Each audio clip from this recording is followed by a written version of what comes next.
Hey everyone, my name is Steve and welcome to my YouTube channel EastFan. Today's video is a Pokemon challenge where we are going to see if we can beat Pokemon Platinum with a single green slicey boy. Scyther is usually overlooked in the shadows of his big brother Scyther, but as we can see, Scyther has decent stats with high attack and high speed, making it a great sweeper. It can also have the ability Technician, which is an amazing ability because it makes moves with 60 base power be 50% more powerful. So if we have a move with 60 base power, it'll actually have 90 base power. Before we begin, let's set up the rules for the challenge. We can only use Scyther in battle. Other Pokemon will be allowed only to use HMs outside of battle. No items in battle. Only held items will be allowed. No cheating of any kind. Let's jump into it. Using the Universal Pokemon Randomizer, we choose our starter Pokemon Scyther. I decide to replace Chimchar, which will eventually give our rival Empoleon, the hardest starter for us to fight. We then have our first rival battle. This fight isn't too difficult since our base stats are a lot higher than first form starters. We start with Quick Attack and it uses Pound. We then try our other move Vacuum Wave and it does about the same. We then keep using Quick Attack while our rival keeps using Growl, lowering our attack. Eventually we take it out, winning us the fight. I end up resetting a few times to get us the Technician ability and a decent nature along with it. After 9 whole attempts, we finally get Technician with a quirky nature, so neutral stats. Naturally, we name our Scyther 9. We then make our way over to Jubilife, talk to some random clowns, and get our Pokets from a creepy old dude. As we walk onto Route 203, we have our second rival battle. He starts with a Starly, and we send out 9. We take it out quickly with 2 quick attacks. Next up is Piplup, and we start with a Leer to lower its defense, but it just uses a Growl to lower our attack. So then I try to use Quick Attack just to see how much damage it does, and it is a one-shot thanks to a crit. We take those. We continue over towards Orberg City, run down into the mines so the gym leader can show us how to explode a rock by punching it, and then make our way to the gym to get our first badge. After fighting all the trainers in the gym, we're ready to try the leader at level 13. Most of the Pokemon aren't evolved yet, and we have Vacuum Wave, which is a super effective move on Rourke's rock types. He starts with a Geodude, and we one-shot it with Vacuum Wave. Next up is Onix. Another Vacuum Wave brings him down to about a quarter health, but his Onix hits a Rock Throw, bringing us down to about a quarter health as well. He tries to stay alive with a potion, but 2 more Vacuum Waves and Onix faints. Last is Cranidos, and we're not looking too great. We hit a Vacuum Wave for about half of its health, and he retaliates with a Headbutt. I thought it was all over, but we survive on 2 HP. Our second Vacuum Wave takes it out, and with that we earn our first badge. We now start to make our way over to Valley Windworks. On our way there, we absolutely carry Dawn in a double battle against some galactic grunts and catch an HM slave so we can punch rocks like Rourke. Next up is the galactic base. As expected, we make short work of the grunts and then we have to battle Commander Mars. We start with focus energy to increase our crit chance and Zubat bites us. We then quick attack it twice to take it out. Perugly comes out next and our focus energy pays off as we get a crit with Vacuum Wave. It then uses Scratch but it's too late. One more Vacuum Wave and Perugly goes down, winning us the battle. We then continue our way to Eterna City. We go up the route, crushing all the trainers towards the forest, and then we link up with Cheryl in the forest to do some double battles with her and her Chansey. After all that, we make our way out, and now it's time for Gym 2. This battle should be a piece of cake since we recently learned Wing Attack while in the forest. Not only is it super effective against all of Gardenia's Pokemon, it's also powered up by Technician, making it a 90 base power physical stab move. And just as expected, it's a one-shot sweep with Wing Attack against all of her Dogwater Pokemon. Gym Badge 2 complete. Next, we make our way to the galactic base up top in Eterna City. The grunts are obviously a complete joke, and at the end there's a battle with another commander, Jupiter. She starts with a Zubat, which we outspeed and one-shot with Wing Attack. Next is Skuntank, and at first I misclick and hit it with Vacuum Wave. Then we get super punished with a critical hit Night Slash, leaving us in really rough shape. I then hit it with a Wing Attack and bring it down to red health. The Skuntank then hits us with another Night Slash, and I'm just praying for no crit. We end up hanging on with just 4 HP. Another Wing Attack and the big ugly skunk goes down. That wasn't even close. Now we make our way to Hearthome. We cycle down Route 206, destroying every trainer along the way. We run across Mount Coronet and Route 208. We arrive, and now it's time for Gym 3. First up is Duskull, and I need to one-shot this thing because it likes to use Will-O-Wisp. If I get burned, this fight is over because my attack gets halved. Luckily, we one-shot it with Wing Attack since it's pretty frail. Second is Haunter, and once again, we just one-shot it with Wing Attack. That leaves us full health against her ace Miss Magius, so this fight is pretty much in the bag. Actually, it was even easier because we just one-shot Miss Magius too with Wing Attack. With that, we now get our third badge. On our way out of the city, we have a rival battle. He starts off with a Staravia with Intimidate, so right off the bat we have lowered attack. This is fine for Staravia and Ponyta because we can one-shot both with Wing Attack. However, Prinplup was able to survive a Wing Attack, but only hit us back with a weak Bubble Beam. A Slash can then take it out. His last Pokemon is a Roselia, and obviously that goes down to a Wing Attack. And just like that, the battle is won. We then rush through Selacion Town and Route 210 and arrive at Veilstone City. After a quick heal, we instantly go to the gym to take on Meline. She uses fighting types which are weak to flying, so as you would expect, this battle was an absolute joke. Our powered up wing attack was a one-shot sweep on our whole team, just as easy as Gym 2. Next up is Gym 5. We head south down to Route 214, breezing through all the trainers, and finally we arrive at Pastoria City. We quickly heal up, and then right before entering the gym, we have another rival battle. It goes a lot like the previous one. We start up against Hysteravia, so our attack is lowered. We then one-shot it with wing attack. Next up is Ponita, and here I decide to use a focused energy, knowing I can probably take a flame wheel from it. It decides to waste a turn anyway by going for tail whip. On Prinplup, I try X Scissor, hoping for the critical hit, but we don't get it. So we need to hit a second X Scissor after tanking a weak Bubble Beam. Last up is Roselia, and we try the X Scissor again for the crit chance, but we still don't get it. We got really scammed with the extra focus energy critical hit luck, but luckily it didn't matter. Now let's fight the gym leader. He starts with the Gyarados, hindering us with Intimidate. We then hit a wing attack for half of his health, but he hits us back with a critical waterfall. We then take it down on the next turn, but by the time Floatzel comes out, we are already so hurt a brine finishes us off.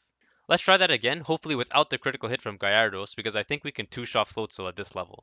The second attempt literally blew my mind. It starts the same way with Gyarados, but this time we dodge the crit, leaving us with a decent amount of health for Floatzel. We then hit a wing attack on Floatzel, but this time it hits us with an Ice Fang instead of Brine. I thought for sure we were going down, but somehow 9 manages to tank a super effective Ice Fang and then takes out Floatzel in the follow-up. Last up is Quagsire. Because of the Intimidate, we can't one-shot it. After we hit our first wing attack, Quagsire tries to hit Rock Tomb but misses. We were so lucky because the 4x Rock Tomb would have fainted us for sure at this range. Turns out Crash Awake is absolute dog water though, so we just hit a second wing attack, winning us the battle. And that gives us our 5th gym badge with relative ease so far. We make our way out of the gym, and our rival immediately bumps into us and starts talking about a hostile takeover or something. When we make it to the observatory gate, there's a loud explosion noise coming from inside, and a galactic grunt comes running out. You should probably chill out on the Taco Bell, buddy. We then try to chase him down so we can give him some Pepto-Bismol, but he keeps running away. I guess he enjoys having the runs. We then go north of Selacion Town and play doctor with some 6 Psyducks and run into some hidden trainers on our way to Celestic Town. Once we get there, we have our first ever battle with Cyrus. At this point, he is pretty weak, so we easily take him down with a few wing attacks. Nothing too crazy for now. Next up, we surf our way west of Jubilife towards Canalave City. Once we arrive, it's time for another rival battle. This time, he leads with a fully evolved Staraptor, so our attack is lowered by Intimidate once again. A wing attack brings it down to about half health, and he just uses a double team. I thought he gave us a free win, but we actually miss our next shot and he hits us hard with an aerial ace. Not the best start. Next up is Rapidash, who hangs on with 1 HP from our wing attack. He does take himself down with recoil from takedown, but our health is starting to get low. Empoleon is next, and he manages to take a Rock Smash pretty well, but only hits us with a weak Bubble Beam, taking us down to red health. It seems like we're going to lose the battle, but his last 2 Pokemon are Heracross and Roserade, who are both weak to wing attack. We take them down with a single wing attack each, winning us the battle. Gym 6 time. Our best move against his steel types is Rock Smash, which is a pretty weak move in general. Luckily, we have Technician boosting it up a little bit. We just need to hope we two-shot his bulky Pokemon or this might get rough. First up is Magneton, and our Rock Smash nearly takes it out. He wastes a turn using Metal Sound, lowering our special defense while his other Pokemon are physical attackers. Since we got the defense drop turn 1, we can take it out in one more Rock Smash even after he uses a Hyper Potion on it. Next is Bastiodon. Somehow he manages to tank a 4x Technician boosted Rock Smash, but he only uses Iron Defense. His Citrus Berry keeps it out of potion range so we can take it out on the follow-up. Last is Steelix, and we were able to take a hit and knock it out with a couple Rock Smashes. 6 badges down, 2 more to go. While we vibe in the library with the squad, another bomb goes off exploding a lake. We then go skiing up towards Snowpoint City. We find an extremely useful item randomly tossed on the ground. Not like we need this thing to win the game or anything. And now it's time for Gym Leader 7. We have a pretty rough matchup since Ice is one of our weaknesses, so we need to make short work of Candace's Pokemon. First up is Sneasel, who goes down to a single 4x Rock Smash. Next is Frostlass, who we won't have a super effective move against. Luckily, it's pretty frail, so we can take it down with a single wing attack. Third is Abomasnow, who goes down to a single super effective wing attack. And lastly is Piloswine. I misclicked and chose wing attack instead of Rock Smash, but it goes down in one hit anyway, winning us the badge. That was a lot easier than I thought it was going to be. We only took damage from hail in the end. The next part of the game is pretty easy to say the least. We go to the Galactic HQ in Veilstone City and fight some mediocre galactic grunts. Cyrus gave a wonderful speech to his people as well. I have 2 number 9s, a number 9 large, a number 6 with extra dip. Then at the top of the HQ we have a battle with Cyrus.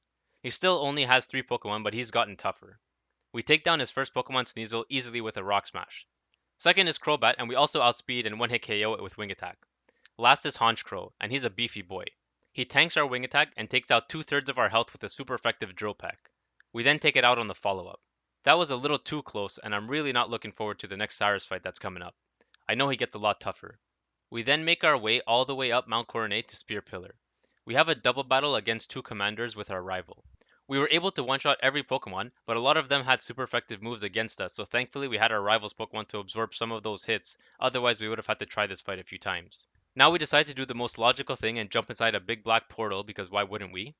Inside the big black portal we go surfing on walls and the ceiling, which is pretty cool. And just before we fight the big ghost dragon boy, we have another fight with Cyrus. This time he has a super strong team. First up is Houndoom, and we can easily one-shot it with Rock Smash. Next up is Honchkrow, and somehow we hit a one-hit KO despite how bulky it is. Third is Crobat, and it is able to tank a wing attack and retaliate with a cross poison. Cyrus fully heals, but two more wing attacks and we take it out. Fourth is Gyarados, and after an Intimidate, I know it's going to take two attacks to take it out, and we'll have to withstand an Ice Fang. We end up getting a crazy lucky critical to take it out in one hit. Last is Weavile, and one Rock Smash and it goes down. The last thing we need to do before the Elite Four is to beat the 8th gym in Sunyshore City. His electric Pokemon are not only super effective against us, but he also resists most of our moves. This one might be tough. We start the fight against Jolteon. We get lucky and one-hit KO it with a critical hit. Second is Raichu, and we use Rock Smash to bring it down to red health and bait out a Hyper Potion. Two more hits and it goes down. He does manage to paralyze us, but we had a Cherry Berry equipped so we don't stay paralyzed. Third is Luxray, and we managed to take it down in two hits, but we got hit by a Thunderfang, bringing us to low health.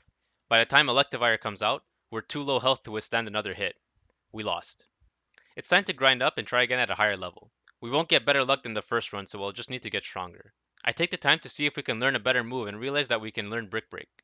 Rock Smash boosted with Technician is 60 base power, whereas Brick Break is a 75 base power fighting move. This might give us that extra little bit to one-shot some of his Pokemon without having to grind so much. I retried the fight at every level until we hit level 81. The reason why is we needed to one-shot Jolteon with Brick Break so we can avoid paralysis.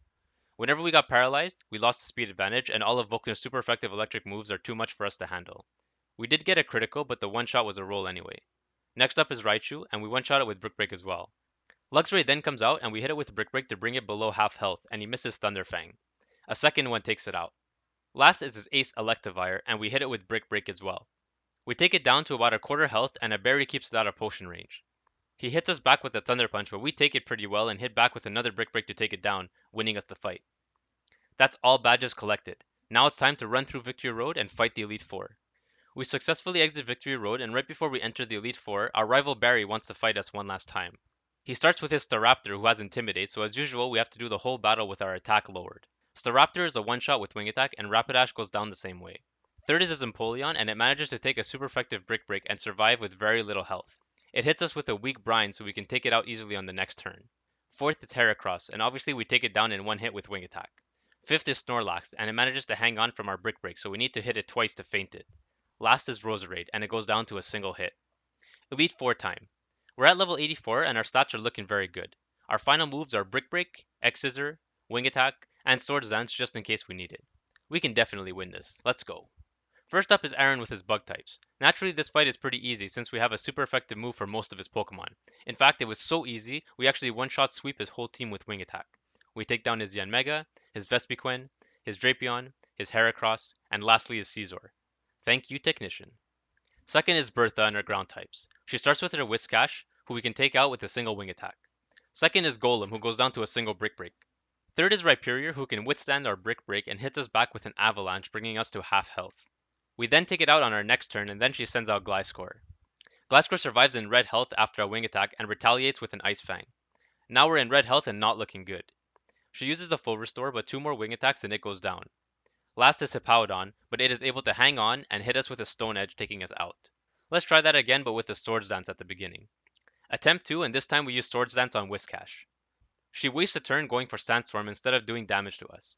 And that single Swords Dance gave us the extra little bit we needed to take down Bertha. We then one-shot sweep her whole team.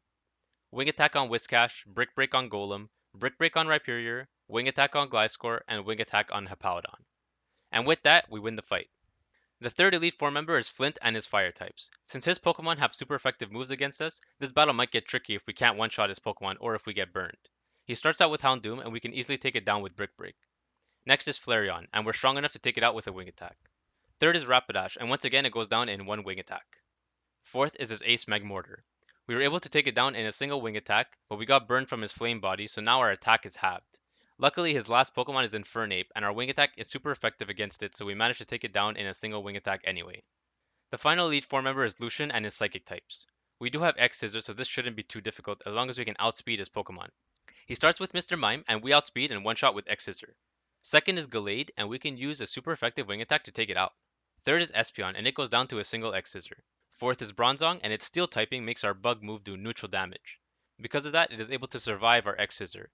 It only uses a Calm Mind and then potions up on the next turn, but two more X Scissors and it goes down. Last is Alakazam, but it is super frail, and we outspeed and take it out with a single X Scissor as well, winning us the fight without taking a hit. The last challenge of the entire Sinnoh region is the fight with the Pokemon champion Cynthia. She has a well-diversified team of Pokemon, so hopefully our moves provide enough coverage to take her down. She starts with Spiritomb, and we are strong enough to take it out with a single wing attack. Next is Togekiss. We hit a wing attack, but it hangs on in red health. It hits back with an air slash, taking out about half of our health. Cynthia uses a full restore, but two more wing attacks and we can take it out. Third is Milotic, and it is also able to survive a wing attack. It hits us with a super effective Ice Beam. Again, Cynthia potions up, but two more wing attacks and Milotic goes down. Things aren't looking great. Our health is low and we still have 3 Pokemon to take down. She sends out Lucario, and we can easily take it down with a super effective Brick Break. She finally sends out her ace Garchomp. We hit it with a wing attack, but it isn't enough to take it out, and she heals some more HP with a berry. I thought the battle was all over until she missed with Dragon Rush, allowing us to have one more turn. We then take out Garchomp on the follow-up. That was crazy lucky. Her last Pokemon is Roserade, and we can easily take it down with a single wing attack. And with that, we conquered all of the Sinnoh region with a single Scyther. This challenge was a lot of fun. Scyther's ability Technician and its decent base stats made it very enjoyable to play with and allowed me to use moves that I normally don't keep for very long, like Wing Attack. This proved the point of this challenge, which was that Scyther is still a very good Pokemon even though he's kind of living in the shadow of his big brother Caesar. For anyone who made it this far in the video, I want to say a big thanks for watching. I'm planning on making more fun challenge videos just like this one across all the generations of Pokemon. So if you enjoyed it, please leave a like and consider subscribing so you can make sure you see all my future videos. The next challenge is going to be a Pokemon Emerald run with a single Poochyena. I'm expecting that one to be a little bit tougher, but it should be pretty entertaining, so stay tuned. Before we end the video, we need to give away the prestigious Dogwater Award. This award shall be given to a single major Pokemon trainer throughout the run who showed the most Dogwater Pokemon battling abilities. And this run's award goes to Gardenia. I decided to give it to Gardenia since we just got our move Wing Attack by this point in the game, and it was our first major battle where we easily one-shot sweep their entire team.